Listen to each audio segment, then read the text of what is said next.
Oke pemirsa dimanapun Anda berada, kita berjumpa lagi dalam Enlightenment Forum with Richard Klaproth. Tema yang dipilih pada saat ini adalah The Power of Intentions.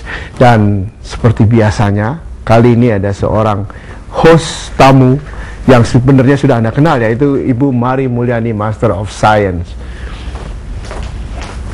Halo, apa kabar Bu Mari Mulyani? Ya, silahkan Anda menggedor kepala dan hatinya Pak Richard Klaproth. Hai Mari. Ya. Oke, go ahead. Thank you. Oke, topiknya apa nih, Mari? Power of intention ya, Pak Richard. Saya sebenarnya dari perjalanan di Kalimantan itu terus terang Power of intention. Power of intention, iya. Jadi kenapa demikian? Saya sebenarnya melihat ada hubungan sangat kuat antara intention atau masukan yang pertemuan yang lalu kan Bapak menjelaskan tentang pikiran sadar yang bisa sebenarnya memprogram pikiran bawah sadar dan menghasilkan apa yang kita inginkan, situasi atau kondisi. Tetapi Bapak juga jelaskan kalau mind ini dimasukkan sampah, maka keluarannya juga sampah. Jadi di situ di Kalimantan Tengah di beberapa desa di seputar hutan, saya melihat kemiskinan yang skalanya sudah sangat menyedihkan ya, tidak lagi 10.000 per hari atau 5.000 per hari, bahkan untuk makan saja benar-benar susah. Kemudian hutan Pak Richard beratus-ratus hektar dari ujung ke ujung itu semuanya sudah degradasi. Jadi saya melihat jangan-jangan intensinya adalah fear, takut karena kekurangan. Jadi kalau orang takut karena kekurangan ini kan menjadi serakah. Jadi itu yang saya lihat, apakah logika yang saya bangun ini menurut Pak Richard benar atau ada penjelasan yang lain? Ini menarik ya, karena utility daerah Kalimantan Tengah yang relatif kaya. Iya. Dan ada penduduk di situ. Nah, penduduk di situ penduduk yang mengerti mengenai hubungan dia dengan alam, mengerti nggak dia? Paham nggak?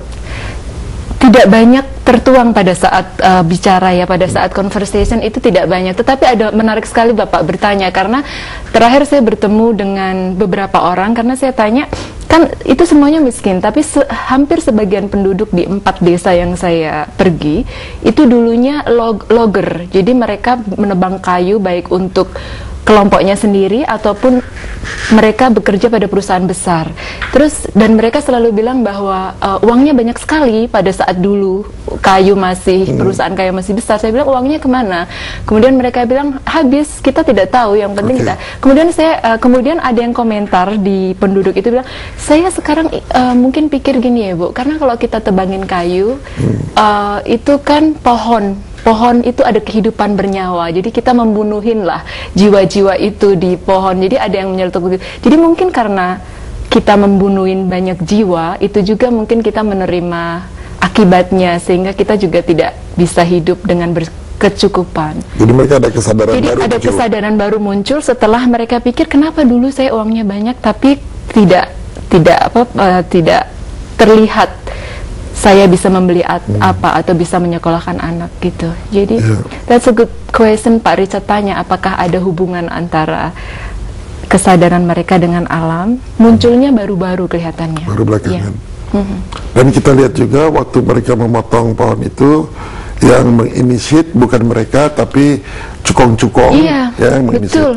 Jadi keserakahan itu, sorry to interrupt you, keserakahan itu seperti sistemik ya. Jadi yang besar. Kalau saya juga bilang sama penduduk desa bahwa kalau saya pribadi, saya tidak akan pernah menyalahkan penduduk desa yang mengambil kayu untuk makan. Yang mereka butuhkan basic need, benar-benar sangat standar untuk makan anak istri ya. Tetapi yang sistem cukong dan keserakahan yang korporasi yang besar ini Pak Richard. Kalau kita lihat dari sisi vibrasi, hukum vibrasi, jadi para cukong ini mempunyai vibrasi untuk menguasai, vibrasinya untuk memperkaya diri tanpa mempedulikan ekosistem. Nah, vibrasinya ini kan besar, ditunjang lagi dengan energi yang namanya uang untuk sebagai kapital. Kemudian energi ini diekspor ke penduduk di situ. penduduk yang tadinya tidak mengerti terkena oleh vibrasi ini, sehingga terjadi konspirasi dari kesadaran ya untuk menebang hutan ini. Nah, yang terjadi apa yang terjadi? Kedua pihak dia mendapatkan upah, si cukong mendapatkan hasil. Penduduk itu tinggal di sana, cukongnya tidak tinggal di situ. Setelah itu berjalan, ya, vibrasi ini untuk menebang ini berkurang, dia kembali lagi ke vibrasi yang lebih rendah. Kemudian dia harus gunakan untuk apa uang ini? Dia memerlukan vibrasi baru, karena energi yang datang berupa uang perlu di manage. Ketika dia tidak tahu bagaimana untuk memanage uang ini, akhirnya uang ini tidak termanage dengan baik, vibrasinya menjadi lebih rendah, hilang. Sebaliknya, si cukong ini, kalau dia tidak bisa memanage uang ini, akan hasilnya sama. Tapi kalau dia bisa memanage uang ini, dia bisa meningkatkan vibrasinya untuk mendapatkan resources yang lebih besar lagi. Nah, ini adalah satu contoh bagaimana vibrasi itu bisa men-attract something. Apakah mau pakai polaritas negatif atau mau pakai polaritas positif, dia tetap bisa memanifestasikan. Tetapi tentunya apapun yang dipilih, apakah polaritasnya negatif atau positif, ada konsekuensi. Dan biasanya kalau kita memakai polaritas, atau sudah pasti kalau kita memakai polaritas control, ya, competing, ya, termanifestasi, hasilnya biasanya negatif. Ya, tapi kalau kita pakai metode release, hasilnya akan positif. Dan polaritas ini selalu ditentukan dengan intention kita di awalnya apa. Jadi Bapak bilang bahwa meskipun intensinya ini negatif, atau secara umum kita bisa bilang negatif karena intensinya adalah memperkaya diri sendiri. Sebenarnya memperkaya diri sendiri tidak negatif. Tidak negatif. Ingin memperkaya diri, it's okay, it's good. Ya, tapi polaritas jalan yang kita pilih mana? Yang ini atau yang ini? Polaritas sering dikelirukan kalau negatif itu jelek. Dia itu adalah dua sisi dari mata uang yang sama. Sama dengan lebih baik bernafas, menarik nafas atau melepaskan nafas, mana yang lebih baik? Kan sama saja, sama saja gitu. Kita menarik nafas ada konsekuensinya dalam tubuh kita, kita melepaskan nafas ada konsekuensinya dalam tubuh kita. Tapi itu diperlukan seperti influx, seperti satu flow gitu ya. Nah, kesadaran yang tadi untuk menguasai resources, kenapa itu dilakukan dengan mengeksploitasi alam? Karena adanya kekhawatiran atau energy of fear, kekurangan, scarcity. Kenapa tidak mengerti mengenai abundance? Kalau kita mengerti konsep mengenai abundance, berkelimpahan, maka kita tidak punya energi akan ketakutan dan kita tidak akan melakukan itu gitu.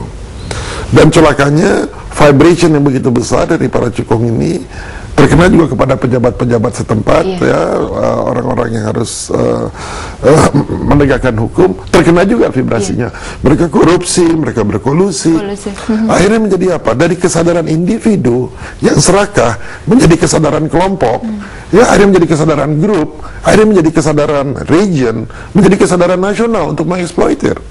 Jadi untuk menyeimbanginya diperlukan kesadaran baru untuk menyimbangi itu. Di sini leadership jadi penting gitu ya, leader yang mempunyai kesadaran jadi penting. Tapi sering sekali saya melihat itu hanya sebagai jargon-jargon saja, ya, hanya sebagai tameng, jargon. Studinya apa ya Ibu Mari? Ilmu lingkungan, tapi lebih fokus kepada kebijakan yang berhubungan dengan climate change. Jadi namanya REDD, Reduction Emission from Deforestation and Degradation. Tapi hebat sekali you bisa sampai ke Oxford. Kenapa ngambil dalam negeri aja? Susah nggak tuh prosesnya? Nah itu menarik sekali Pak Richard. Jadi kenapa saya datang dan tertarik untuk berdiskusi dengan Bapak tentang intensi. Saya ingin tahu lebih banyak sebenarnya tentang intention. Jadi sebenarnya saya bereksperimen, terus terang kan sebenarnya saya sudah ikut kelas Pak Richard bertahun-tahun yang lalu, dan Bapak memang sudah singgung betapa pentingnya intensi, kemudian polaritas, vibrasi, energi dan lain-lain. 1,5 tahun yang lalu tuh saya bereksperimen. Jadi saya putuskan dengan sangat mantap saya ingin melanjutkan studi saya PhD. Kemudian